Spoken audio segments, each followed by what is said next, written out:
The disgusting story of Donald Trump's human rights abuses at immigration detention centers. With all the bullshit going on, it's easy to forget. We are currently running mass detention camps across the country with appalling conditions. In South Texas centers, detained families are being provided so little clean water fights are breaking out between adults and children. And oftentimes the water reportedly isn't even clean.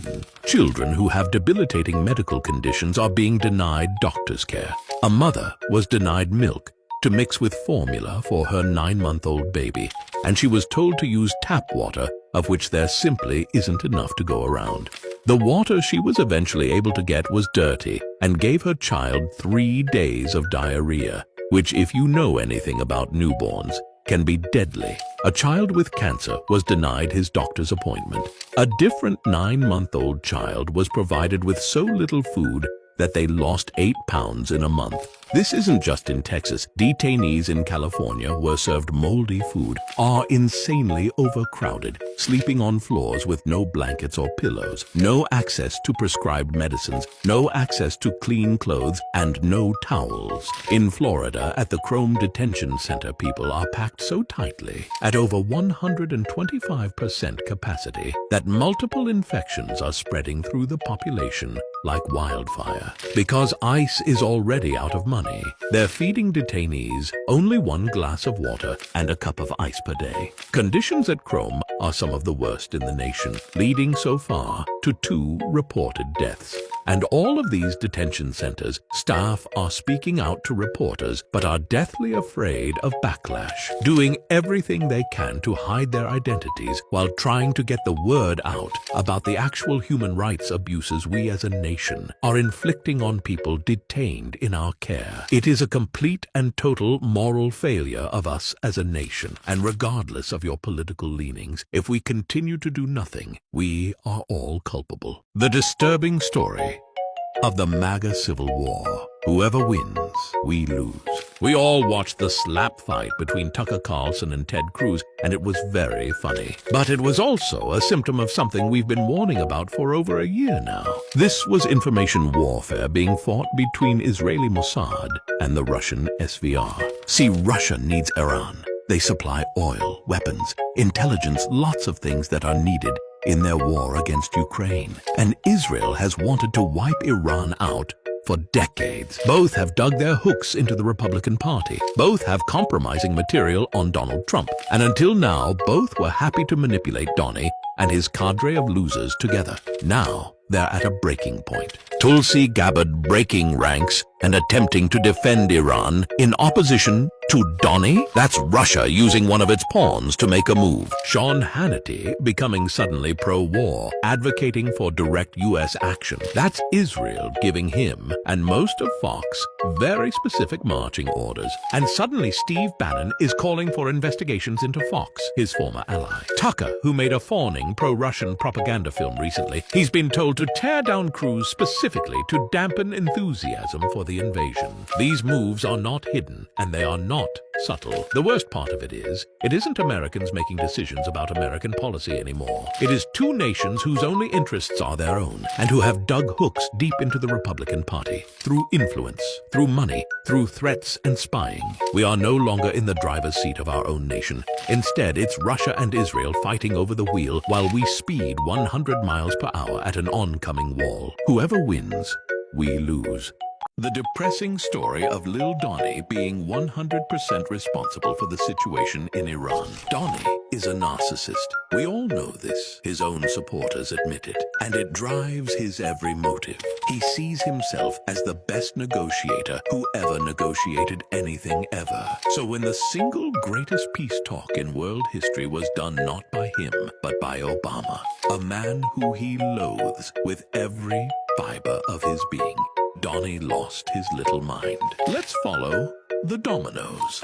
Donnie was humiliated when a simple little joke was made about him at the White House Correspondents' Dinner. At that moment, he decided anything Obama does must be undone. So he runs for president, he wins, and the very first thing he does is destroy the Iranian peace talk deal, a deal that would have seen the complete end of Iran's nuclear program in exchange for slowly welcoming them back to the world stage. It was a masterful bit of negotiation that would have, if not for Donnie, changed the shape of the planet. Everyone was in favor of it, every single person except for Donnie. Does Donnie replace it with anything? Does he open up negotiations? Does he do anything at all? Nope. The entire world condemned us for this move, and they were right. Iran instantly went back to work on their nuclear program, thanks to Donnie. Israel, fearful of an enemy on their doorstep with a nuclear weapon, began plans for an eventual invasion, thanks to Donnie.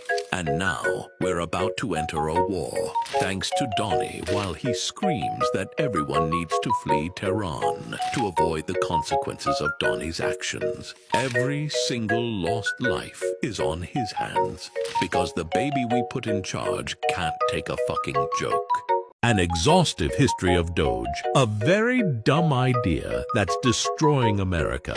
Travel back with me, children, to the bygone era of summer 2024 on a technically inept conversation hosted on X. Musk proposes the idea to a slurring and incoherent Donnie. Donnie quickly added this idea to his rambling campaign speeches, and Musk, for his part, flooded Donnie with nearly $300 million of slush money. It's January 20th, 2025. In his flurry of executive orders, the Digital Service Agency is destroyed and reformed into the Department of Government Efficiency. Vivek Ramaswamy was announced as the co-lead of this endeavor, but he and Elon resented one another, and Vivek was booted because Elon gave Donnie more money during the campaign. Musk was informally put in charge, and he was handed $40 million to do whatever he wanted with. Musk hired a bunch of children in their 20s with no formal training and no understanding of the complex web of coding systems used across the entire nation to keep it running. They were not cleared on a technical or national security level, but they were given complete administrative access to the majority of government systems. Within hours of this access, someone with a Russian IP attempted to penetrate these systems with Doge credentials. The White House quickly lied, saying these unvetted children were not given this access, but that was quickly proven to be a lie. Jesus, we're only in February. Come back for part 2. The vile writings of Curtis Yarvin, the spiritual leader of the far right. This dumpy little dude is Curtis Yarvin, and he is one of the main reasons the entire world royally sucks right now. And he has inspired the far right to seize power and attempt to enact a technocratic monarchy in America. He is the genesis of everything that is wrong in modern politics and everything that threatens us as Americans. This man is your villain. Yarvin has said insane things over the years. He once advocated for murdering anyone he deemed unproductive and converting them into fuel for buses. He then said he was joking and instead we should imprison the unproductives in virtual reality, locking them away until they die. Yarvin's writings have earned him some pretty influential followers who hang off his every idea, including fascist asshole Peter Thiel and couch enthusiast J.D. Vance. He's advocated for dictatorship. In fact, he fully supports the idea of transitioning America into a white nationalist autocratic state, made up of what Yarvin calls patchworks, small individual realms ruled by techno-corporations who have absolute power. Look, just hold on for a minute. I know this sounds insane. It is insane. It is incredibly psychotically insane. But it is also the driving philosophy that J.D. Vance and Peter Thiel personally adhere to. For example, the idea of purging all civil servants from the government and replacing them with controllable sycophants? That's Yarvin, putting total control of the federal government in the hands of the president. That's Yarvin, dismantling the DOJ and FBI. Yarvin, this man is insane, and utterly unhinged. He said that white people are genetically smarter than black people, that Germany was just defending itself during World War II, and that America must become a dictatorship. And this is who inspired Project 2025. This is the modern Republican Party, and J.D. Vance worships at his feet.